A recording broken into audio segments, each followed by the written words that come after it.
Welcome for our Saturday evening headline slot, Janet Sermon, with the intriguingly titled The Road to Nowhere.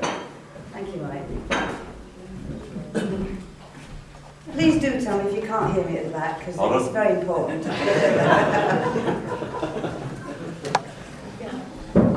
You sitting comfortably? Then I'll begin. So let me first explain why I call it the road to nowhere.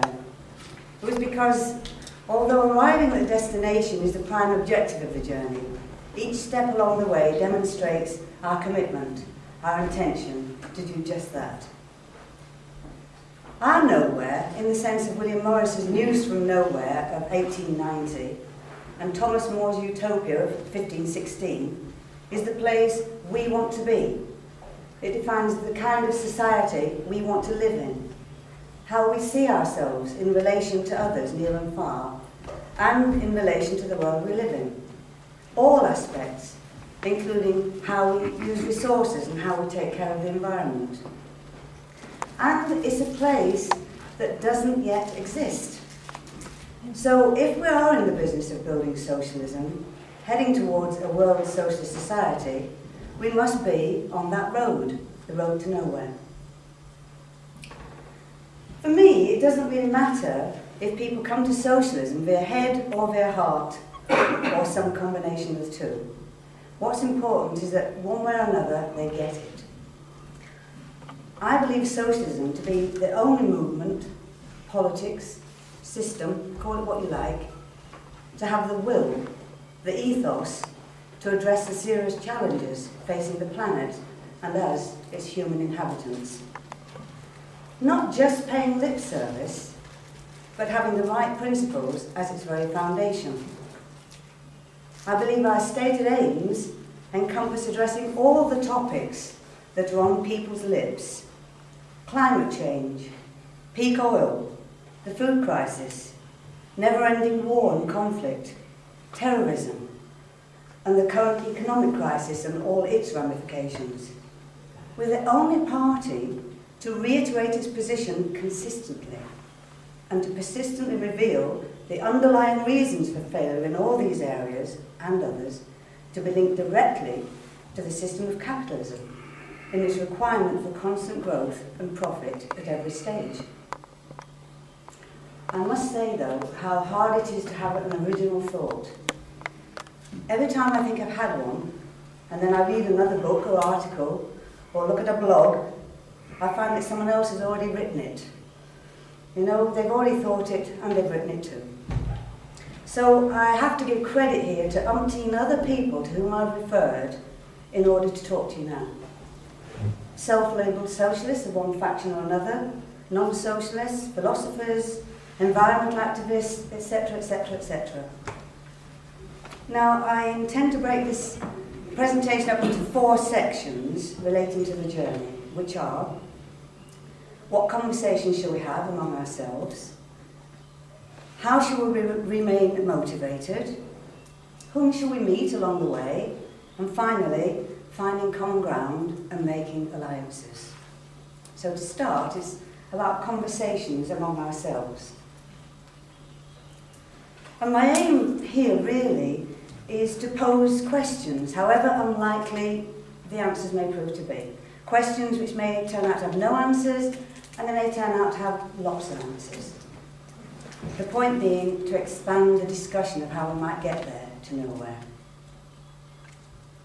So what shall we as a group be talking about? What should our focus be? For me personally, there's an endless list.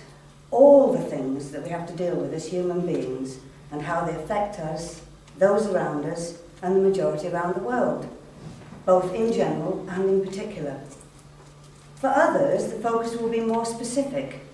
Individual interest, whether it's economic issues, unemployment, peak oil, war, climate change, the environment, the food crisis, local issues. There's a need to address separate issues like these, while simultaneously continuing to work towards the overall aim, the total overturning of the capitalist system in order to replace it with socialism. And yet others among us will be endlessly chewing over how to combat the "it'll never work" challenge, or grappling with why some people are simply hung up on the human nature thing. The point is, all these things are relevant, an integral part of what we're about, which means that we can all bring ideas to the conversation along the way. We don't all have to be specialists in this or that, or to have read the complete works of Marx et al., in order to look back and learn, and look forward and speculate and envision our future society, our nowhere. We have important issues, we have urgent issues. How do we relate the two? How do we separate the urgent from the important? Is there some sort of sliding scale which will assist us in sorting out our priorities? For example, achieving socialism is all important, but recognising that we need a world fit to live in, maybe the urgent priority is saving the world from man-made degradation. Degradation which is speeding up as a result of indiscriminate and careless use of fossil fuels, or from destruction by nuclear weapons, bombs, fallout and waste. Because if we don't, there may not be a world left fit for humans of any political persuasion to survive in.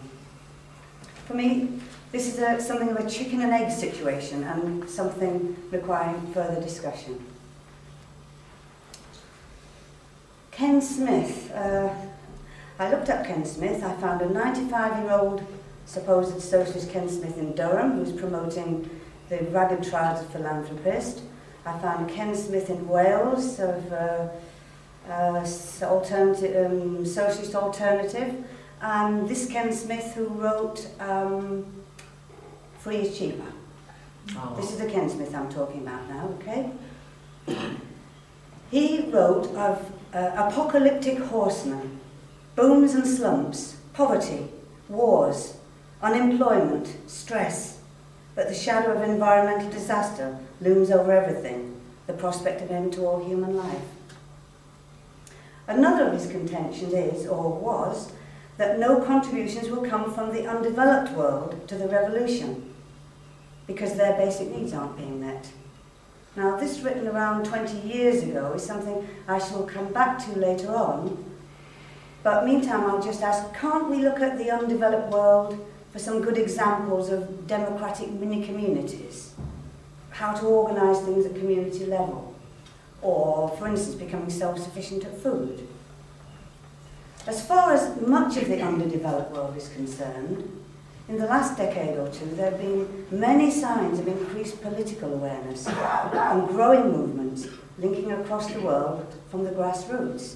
So I actually disagree with him on this point, and maybe he's changed his view by now anyway, I don't know. So, urgent or important, or urgent and important, what material conditions at the time of our conversations are A, conducive to, and B, antagonistic to the change we are seeking? Because that should be our focus. This reminds me of the discussion I read about that took place at the last autumn delegates meeting about the global economic downturn and its implications for us. Could it help further our cause? And really I have absolutely no idea what happened as a result of that discussion, which appeared to have been pretty lively from the notes I read. I'm rather isolated by the nature of where I live. But I can say with certainty, absolutely, that it would neither hinder nor help our cause without it was followed up with some action. And I'm guessing that some individuals would have been motivated to write an article or two, write a letter or two, to ring the local radio talk show host, to get into further discussion through SP Open or various blogs.